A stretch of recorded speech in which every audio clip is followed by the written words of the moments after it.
Let's turn our attention now to the pandemic and continuing news out of the FDA and some encouraging news that we got out of Moderna yesterday as well. Yahoo Finance's Anjali Kamlani joins us for the latest updates on the COVID-19 pandemic. Anjali.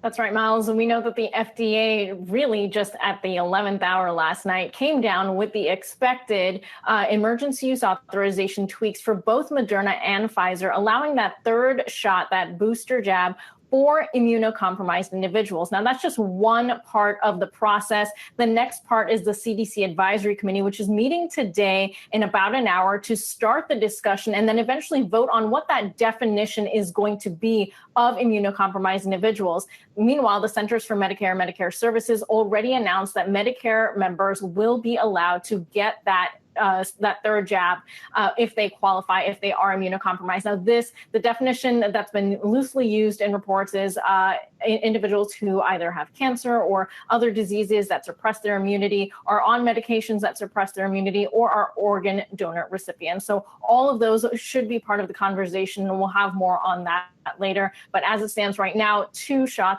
companies at least have been given the green light to go ahead for that booster shot.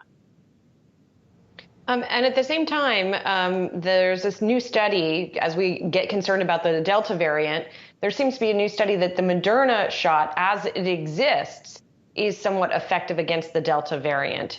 What do we know about that? And what do we know about, is there anything we can extrapolate about that study for Pfizer, since they're both mRNA vaccines?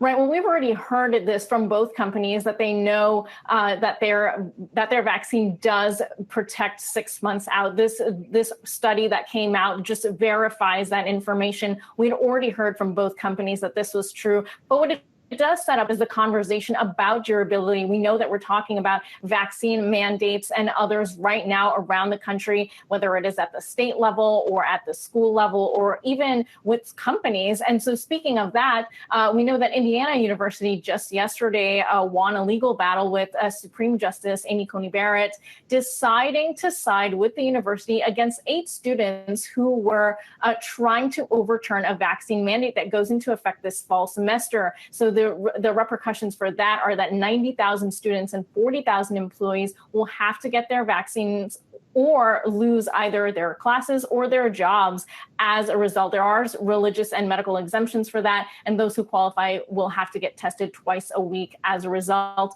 Meanwhile, we're hearing from Facebook, who is now going to push back a return to office until next year, following suit from Amazon and Lyft. And those companies are just the first after delaying a return to office because of the Delta variant. So a lot going on there, and keeping a watch on how the vaccine mandates stack up and help to increase vaccination rates here in the country.